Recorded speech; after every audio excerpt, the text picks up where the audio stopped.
Yes, ആളിത് തന്നെ. ആ മുറിയിൽ ഒരിടത്തും ടച്ച് ചെയ്യാതിരിക്കാൻ അയാൾ ബോധപൂർവം ട്രൈ ചെയ്തിട്ടുണ്ട്. അറിയാതെ വീണുപോയ ഈ അടയാളം ഒഴിച്ചു. ബട്ട് ആ വുഡ്ലാൻഡ് ഷൂ അത് ഇയാളിടാൻ സാധ്യതയുള്ള ഒരു ടൈപ്പ് അല്ലല്ലോ.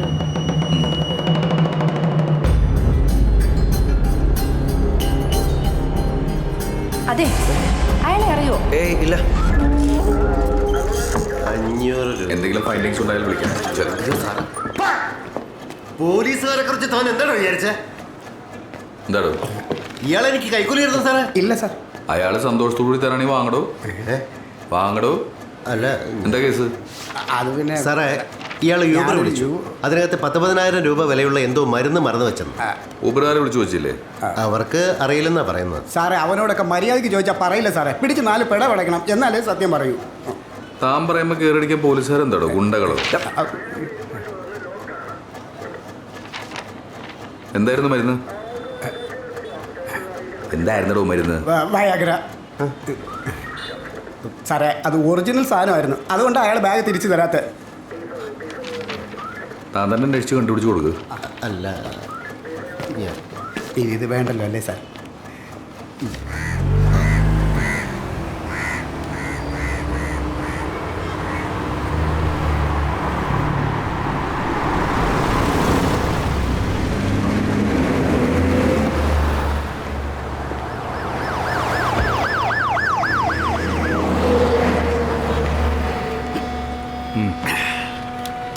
Hello, I am Nikhil. സാറേ, നമുക്ക് മെയിനായിട്ട് റെൻ്റേക്കാറിൻ്റെ ബിസിനസ്സാണ്. പിന്നെ ഈ സ്പെഷ്യൽ കസ്റ്റമേഴ്സ് ആവശ്യപ്പെടുമ്പോൾ മാത്രമാണ് ഇങ്ങനെ. ചാവുന്നതിന് മുമ്പ് ഇങ്ങനെ ചെയ്യേ നമുക്കൊരാറ്റം പണി തന്നിട്ടാണ് പോയത്.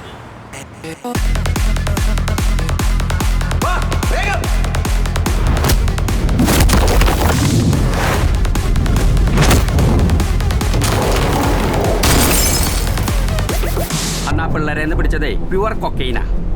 എന്നിട്ട് അത് മാറ്റിയിട്ടാണ് തൊണ്ടിയായിട്ട് എവിടുന്നോ കൊണ്ടുവന്ന കുറേ കഞ്ചാവ് കാണിച്ചത്. എന്നിട്ട് ഇമ്മളേന്ന് പിടിച്ച സാധനം ഇമ്മക്ക് തന്നെ ലോകത്തില്ലാത്ത വിലയ്ക്ക് വിൽക്കാൻ നോക്കി. ക്രൂരതയല്ലേ സാറേ ഇത്? സാറ് നോക്കണ്ട, ഉണ്ണിത്താൻ സാറ് പറഞ്ഞോണ്ടാ ഞാനൊരു ജെന്റിൽമാൻസ് ഡീലായിട്ട് ഇതിവിടെ വന്നേ സാറിനോട് തുറന്നു പറഞ്ഞത്. പോയത് പോയി. ഇനിയിപ്പോൾ അവൻ്റെ പിന്നാലെ പോയിട്ട് അവനെ തട്ടാനുള്ള കപ്പാസിറ്റി ഒന്നും നമുക്കില്ല. നമ്മളേ പ്യുവർ ബിസിനസ്സിൻ്റെ ആൾക്കാർ.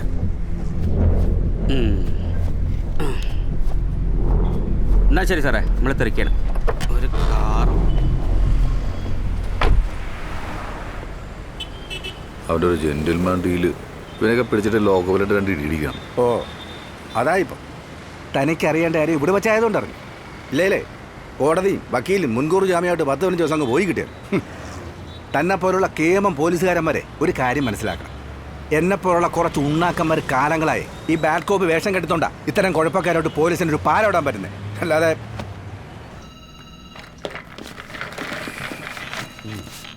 ഓവർ പബ്ലിസിറ്റിയും മീഡിയ അറ്റൻഷനും ഒഴിവാക്കാൻ വേണ്ടിയാണ് ഈ കേസ് അന്വേഷിക്കുമ്പോൾ യൂണിഫോം പോലും പാടില്ലെന്ന് ഞാൻ തന്നോട് പറഞ്ഞത്. എന്നിട്ടിപ്പോൾ ഇൻവെസ്റ്റിഗേഷന്റെ ഭാഗമായി താൻ കാണിച്ചു കൂട്ടുന്നത് എന്തൊക്കെയാ? മരിച്ച ബിനുവിന്റെ കൊള്ളരുതായ്മകൾ ഓരോന്നായി പുറത്തിട്ടുകൊണ്ടിരിക്കുക അല്ലേ? എടോ, ഞാൻ അയാളുടെ സുപ്പീരിയർ ഓഫീസറായിരുന്നു.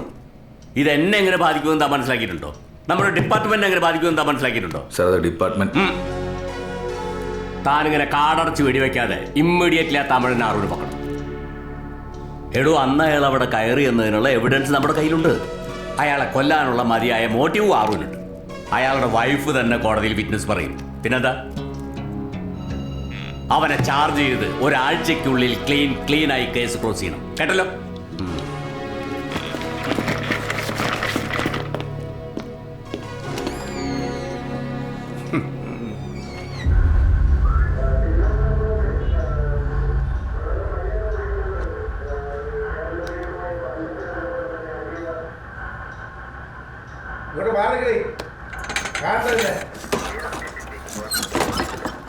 ഇവിടെ എന്താ സംഭവം? സാർ, ഇത് നമ്മുടെ ബിനു സാറിന്റെ വൈഫാ, ലിൻസി മാഡം. കേസിന്റെ കാര്യം എന്തായെന്ന് അറിയാൻ വയനാട്ടിൽ നിന്ന് വന്നതാ. എൻ്റെ റൂമിലോട്ട് ഞാൻ പറയാം. Madam please.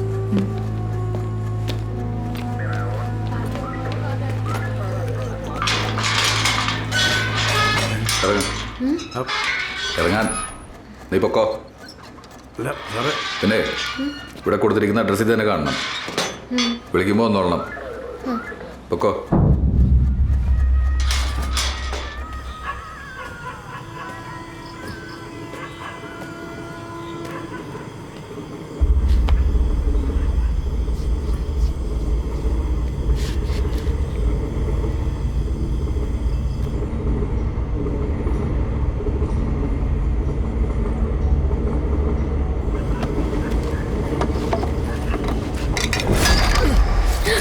யாரு?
നിർത്തടാ നിന്റെ നാടകം.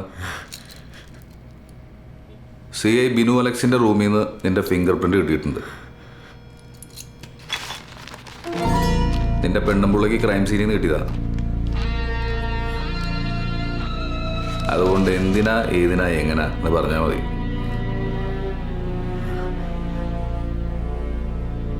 പറയടാ. സാറേ, അത് അനുഗ്രഹ ജ്വല്ലറി കേസിലെ പാതി സ്വർണ്ണം ഞാൻ പോലീസിൻ്റെ കയ്യിൽ കൊടുത്തുള്ളൂ സാറേ. നീതി പാതി ഞാൻ വളർമതിയിട്ട് കൊടുത്തിട്ട് താൻ പോണേ. ഞാൻ ഉയരെ കൊടുത്ത് മോട്ടിച്ച സ്വർണ്ണമാണ് സാറേ അവൾ അയാളുടെ അടുത്ത് സൂക്ഷിക്കാൻ കൊടുത്തത്. ഞാനെടുത്ത സ്വർണവും അവളും അയാളുടെ ആയി. അവനെ കൊന്നാലും ശരി அந்த സ്വർണത്തെ എടുത്ത് എങ്കെയാவது പോയി ജീവിക്കണമെന്നായിരുന്നു സാറേ അപ്പം എൻ്റെ മനസ്സിൽ.